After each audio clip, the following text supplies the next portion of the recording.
Hey there, Coach Patrick here, Endurance Nation. Another episode on the heat. This time around, I want to talk to you a little bit about troubleshooting the heat. What do you do when you've already crossed that line, when you're already in a bad spot? This is a really tough concept for many athletes to wrestle with, particularly if you haven't been there before. So I'm telling you this episode for those of you who've already been there and perhaps have forgotten, or maybe are a little too laid back with the approach to the heat.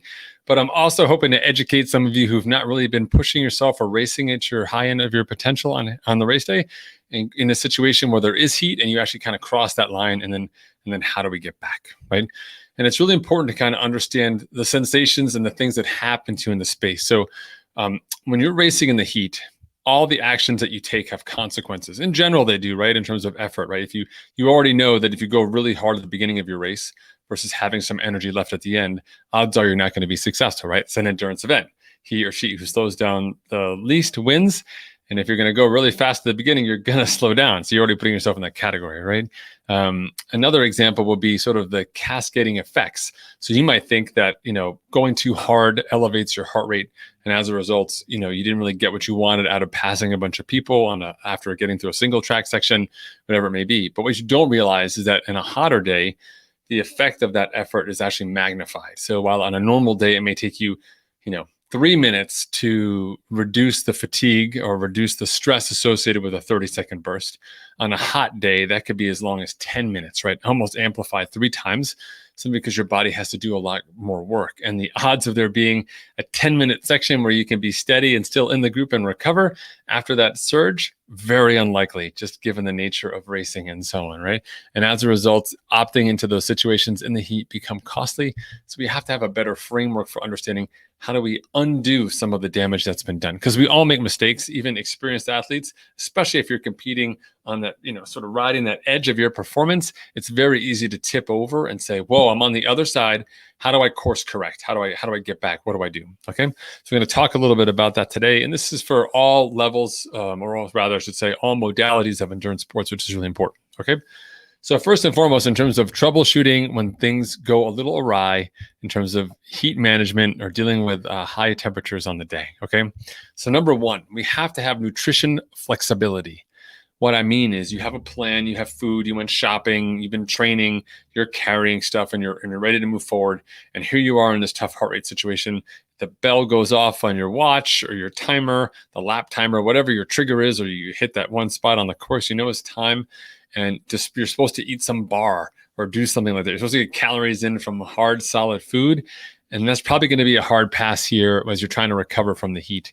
Your body needs fluids to recover from the heat, and fluids are actually significantly easier to digest. So if you put some solid food into your gut when your body's already under that stress from having crossed that line, the odds of you being able to process it and put it to use are not only significantly reduced, it's not going to go inert for sure, but it's going to take a long time. But the odds of that actually becoming a problem, kind of not being digested, sitting in your gut for longer. And as a result, your body will need to shunt more water to the gut to help digest it, taking it away from the surface of your skin, and ultimately leading you to be hotter as well. So nutrition flexibility is key. If you do happen to go over that end, you've really got to make sure that you're getting the fluids in and compensating for that. So if you know you have to take in 150 calories every half hour, for example, how do you get that from as many fluid sources as possible, either whether it's on your own bike or through an aid station, becomes a very important deciding factor. Okay. Speaking of fluids, the second element that we want to talk about is staying wet. So if you're traveling at speed and you do get wet, the function of what sweat does essentially is help cool off the skin as we have the motion of the air across the surface of the body. Now, if you're going super slow, you don't necessarily have that flow of air on a hot day. But the result still can be the same if you're fortunate enough to have some speed, particularly on a downhill. And so you do want to be able to stay wet. Of course, you want to be mindful of where that water may become a problem. Like if you're running and your feet can get easily soggy or kind of chewed up or get some blisters. So you don't want to actually spray water or dump water on your feet, but you do want to get it on your head, your torso, your back, if you can, on your femoral arteries, the key areas. Really important for you to kind of stay cool and make sure that you're making the most of the opportunity to access some of those fluids. Even if it doesn't seem like it lasts for very long, it does have a long downstream impact. Anything we can do to reduce that heart rate, reduce that core body temperature becomes a critical decision. In addition to extra fluids, I want you to think about external salt. So if we have to take in extra fluids and we have to kind of push in, whether it's water or sports drink or something else, into your gut to help keep that happy sort of aquarium system pumping the fluids through and keeping you cool, you're going to have to take salt at some point in time to help facilitate the movement of that fluid out of your digestive tract, through the lining, and into the rest of your body. And that's where sodium and electrolytes come in, which is very important. So you do need to have a system that's easy for you to use. Some people prefer to use products that are sort of oral salt, great signal to the brain, does take a while to travel to the gut. Some people like to use capsules, which can be challenging only because they do have to break down in your gut to be effective. I prefer using Gatorlytes, which is a packet of sodium that you can get from Gatorade, one packet. Pretty strong stuff, lots of sodium in there, 750 milligrams, I think.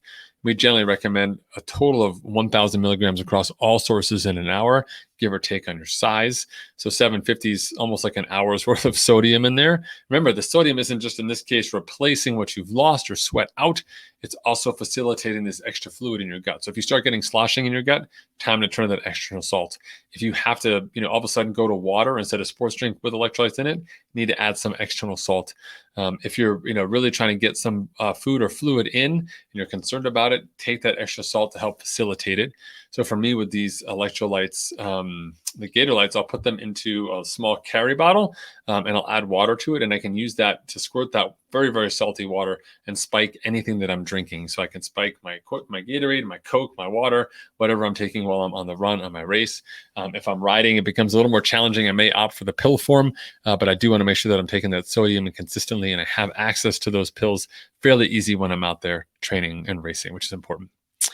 Another element you can use to kind of save the day is a combination of either shade or ice, both of which are relatively fixed on your experience in the day. They don't really travel with you so well, or they're not easily accessible on the go. So shade can be helpful. So if you're running, getting yourself over on the shady side of the street or in shadier conditions or the shadier part of a loop, you'll have some opportunity to kind of be able to run and also lower that heat as compared to an exposed, very windy or elevated section, which can become more challenging. Similarly, aid stations are your friend if you're able to get your hands on some ice. Being able to put that ice, inside your shirt, even inside your shorts can make a big difference. If it's possible, take off that trucker hat. If you're running, put the ice inside the hat. Bend over a little bit to put the hat on. If you just throw the ice on your head like this, you're going to hit the person behind you with a face full of ice. No wonder what the heck's going on. And so make sure that you are taking advantage of these static objects, again, to keep that cool temperature. For the ice, it's fantastic. It'll really start to cut the edge on the heat and give you an opportunity to kind of get that heart rate down. Some people like to have that ice directly over their heart. They'll kind of put it right inside their shirt, try and hold it there. Women have a distinct advantage as they're running. If they've got some kind of a sports bra on, for the dudes, do the best that you can. Even if you can't do anything else, hold that ice in your hands. Really sends a strong response to the rest of your body that things are cold, things are going to be okay by taking care of those hands as well. Something else that makes a big difference, especially on the running or triathlon side, is sponges. For really hot races, they will have sponges. And actually being able to sort of wipe your face or your arms or your chest or your neck clean of the fluid actually makes a big difference. So that water pools up there and the air traveling across the surface of that actually makes things cooler. But sometimes when that water remains there for a while, it becomes almost like a barrier. We can't really feel that air through the water over our skin. So reducing that, wiping that away for a moment really brings the cool air on your body. Sometimes you'll even get goosebumps just from the change from the hot to the cold. So do use those sponges carefully. They're not just for squirting water out on you. They're also for, kind of wiping the skin clean, if you will, of some of that inert, warmer fluids and give your body a chance to experience some cooler temperatures and hopefully get some of that conduction to get the heat out of your system into the atmosphere, reduce your heart rate and let you to get back to work. And then finally, also be really strategic about breaks. I know you had a goal. We were talking about it and you want to be strong and you want to push through. But at the same time, you have to really decide, is doing this effort at this point in time the most important thing?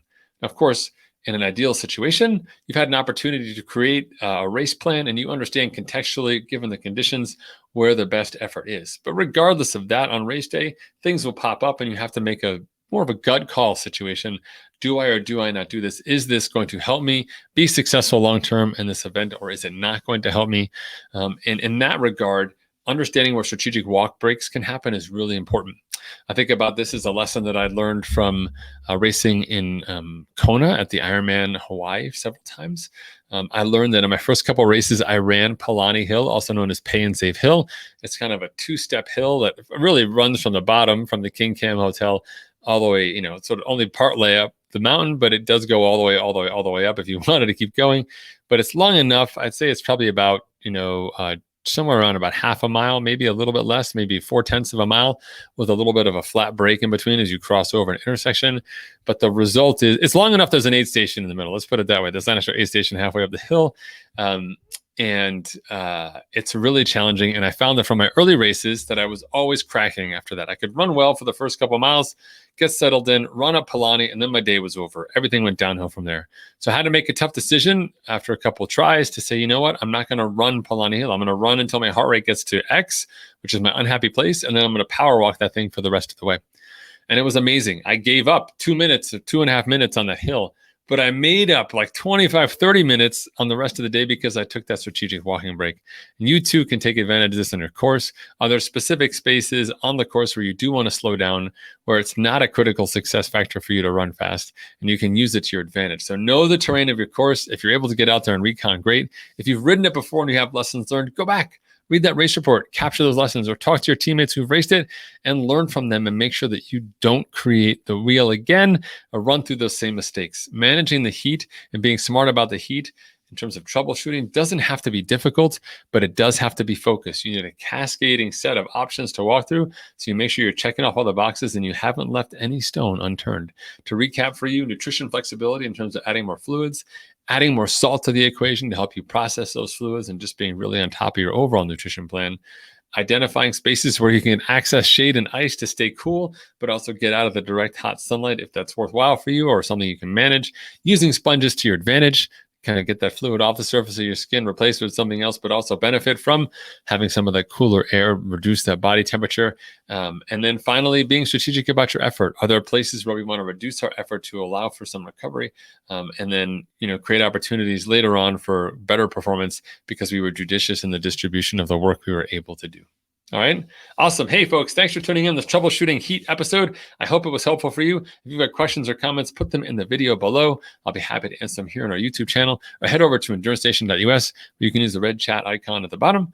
Ask me some questions. All right, folks, take care. I'll see you next time.